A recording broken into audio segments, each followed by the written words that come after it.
So I have a question for you. What is a genre? Or specifically, what are film genres? How do I explain this? Basically, they're a way we define and group films. They're a subcategory to how we determine what films go where, what groupings. Let's say you're about to watch a movie, you're like, what genre of movie should I watch? Should I watch a Western? I want to watch a crime? Thrillers, comedies, horrors. I've always found them to be a bit frustrating, and I would like to explain why.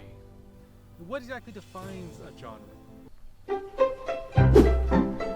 You see, when you define films, groupings of what you said films are not very specific, and now that not be fine for you, but for me, I like hard, sharp black lines, and it feels like when we categorize them, we're usually in a very big gray area. That's where things get a little bit tricky. For example, a Western. What is a Western? That doesn't describe the tone of the film, that doesn't describe almost any fact about the film except for the period which it was set in, but that doesn't seem like a very good classification. Because you got films like The Good and the Bad, the Ugly, and Blazing Saddles.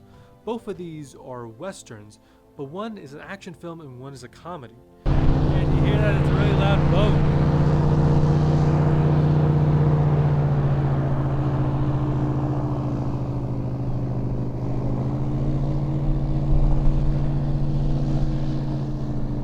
Boats are loud. Now you could make the distinction that Blazing Saddles is a spoof of the Western film. But if you look at something like The Quick and the Dead, which is most definitely its own story and not just like a parody, and you compare it to something like Unforgiven, it is the same thing. They are completely different films. They both have Gene Hackman in it, funny enough, but they're both different films. Crime films, forget it. I mean, most films have some element of crime or some kind of illegal activity. That is the least descriptive genre of all time. I don't really understand the difference between a thriller and a horror film. People call Silence of the Lambs a thriller, but not a horror. They say that a thriller is supposed to give you suspense and supposed to thrill you, but I think all the best horror films also do that as well, so I don't think that's a fair distinction. Also, by the way, there's a lot of different types of thrillers. There's a movie like Prisoners, and then there's a movie like North by Northwest. I would not put these in the same category at all. I would definitely say a movie like Prisoners is strongly in the horror camp, while North by Northwest I would put in the action camp.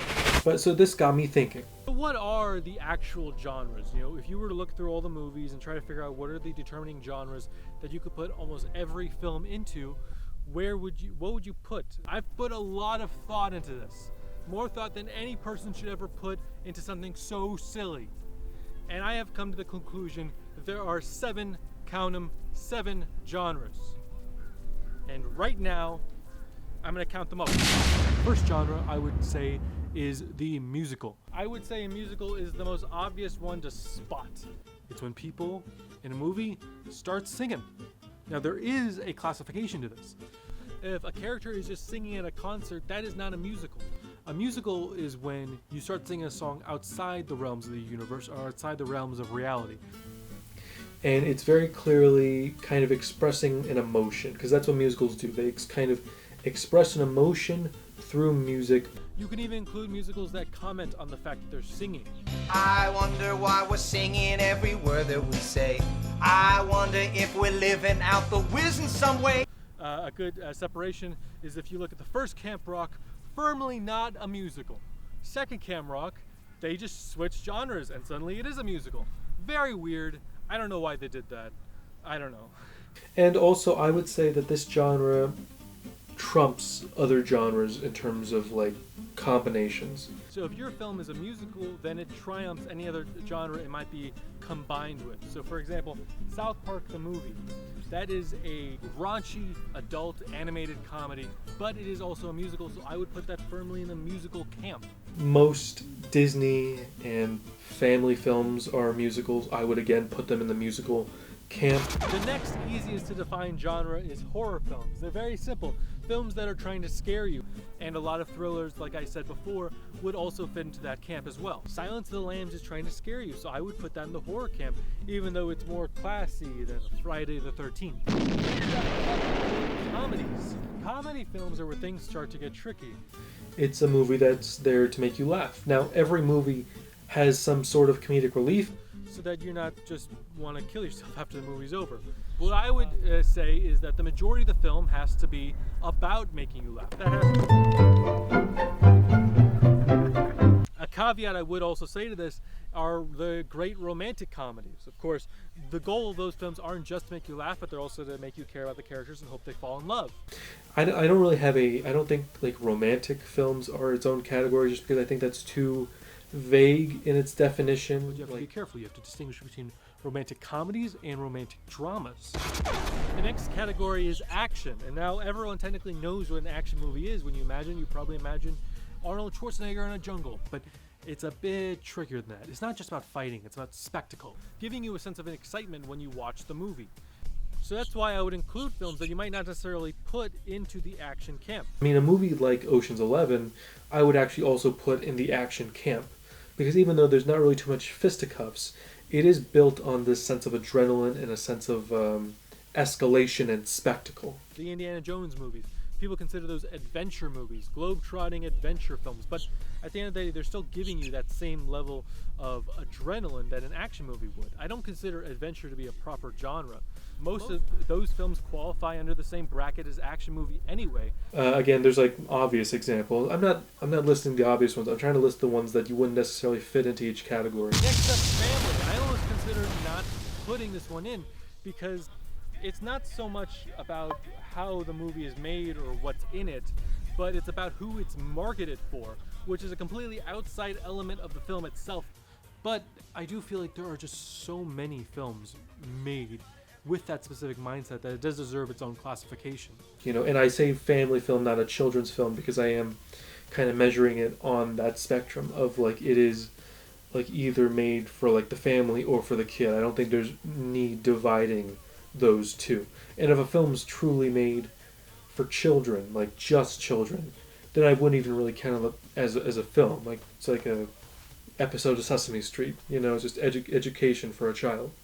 I also don't have an animation category because, as a lot of people like to point out, I don't consider animation to be a genre either. You know, so you just look at that barometer. I mean, there's films that a kid can watch that is not made for them, like a Marvel movie. Like a kid can watch that, it's fine. But that's not a kid's film because it's not necessarily made for kids. I mean, after that you get into a lot of gray area because would you consider Star Wars a kid's film? I mean, George Lucas considered it a kid's film. So it's just on your barometer how you measure it up. I would personally put Star Wars in the action camp, not in the children's film or family film camp. Next up, the second to last genre I would consider is drama. A lot of similar sounding words here. Let's just push through. Drama is interesting because it's not defined so much by what's in it, but by what's not in it. So for example, are people singing in it? No, it's not a musical. Is it scary? Then no, it's not a horror. Is it funny? Then no. No, then it's not a comedy. If it's trying to get your adrenaline up, no, that's not an action movie. If it's not marketed towards kids, it is not a family film. It is a genre. Genre. But don't get it confused either. When you see a drama, it's very obvious that it's a drama. You know, they're usually very character-focused stories about just people dealing with dilemmas. Movies like Marriage Story, if you want to go something a bit higher scale, something like A Few Good Men, and you know, a lot of the famous courtroom films are clear examples of drama. The last genre, as you can see, it's a bit squished here, is the one that most people don't even really know about. It's called avant-garde films or experimental films. But avant-garde sounds nicer, you know, so I'm going to call it avant-garde, all right? Sue me. How do you define that? It's a bit tricky because people will just kind of watch in a film that has artsy or weird elements and define it as avant-garde when that's not quite the case. I think there are two distinguishing elements that put a film in avant-garde. You can either have one or both of these elements to be considered this. The first distinction is that they're usually very abstract, and what I mean by that is that there's usually two types of films: literal films and abstract films. Literal films basically just means everything you're watching, you're supposed to interpret it as that thing is literally happening. Abstract films are when you're not supposed to take things at its most literal, basic level, but you're supposed to interpret how they mean, what they symbolize. That's not to say that films that are literate don't have like good themes or whatever. Jurassic Park has cool themes or whatever, but at the end of the day, when you see a dinosaur eating someone, you're not supposed to interpret that as anything other than a dinosaur eating someone. An obvious example of this is the film Synecdoche, New York. There's a scene where the main character is buying a house that's on fire. When you watch the film, if you're trying to take it at its most literal value, you would probably say, why the hell is this man buying a house on fire? But there's, of course, symbolic value to it. The idea that a person is purposely putting themselves in a position that's bad for them. That's one interpretation. You could interpret it as something else. That's the beauty of it. Another factor to how a film could be classified as avant-garde is the structure of the story. Now, I'm not going to go into how a story is structured because that's its own video, and frankly, Lindsay Ellis did it better than I ever could. A link to the description for that video. Basically, every film has a very specific beginning, middle, and end, and almost every film follows this. Avant-garde films break that formula in some way or another. For example, the film 2001 does not have that kind of structure at all.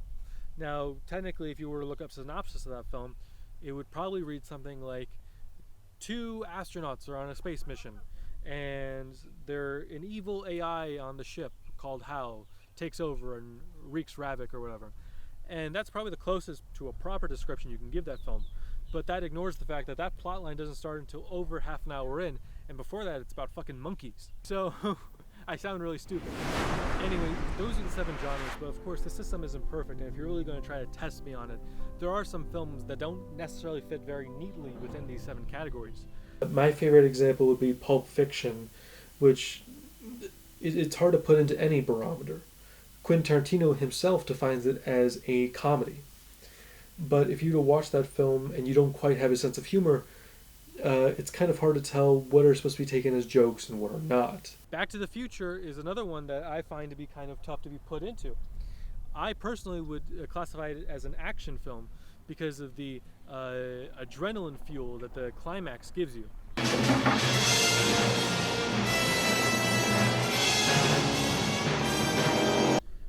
But honestly, most people would probably disagree with that assessment. Most people don't really consider it that kind of movie. I believe the director and a lot of the people behind the film would probably call it a comedy. But a lot of the elements of the film I just don't find very funny. That's no offense on the movie. I think Back to the Future is a perfect film.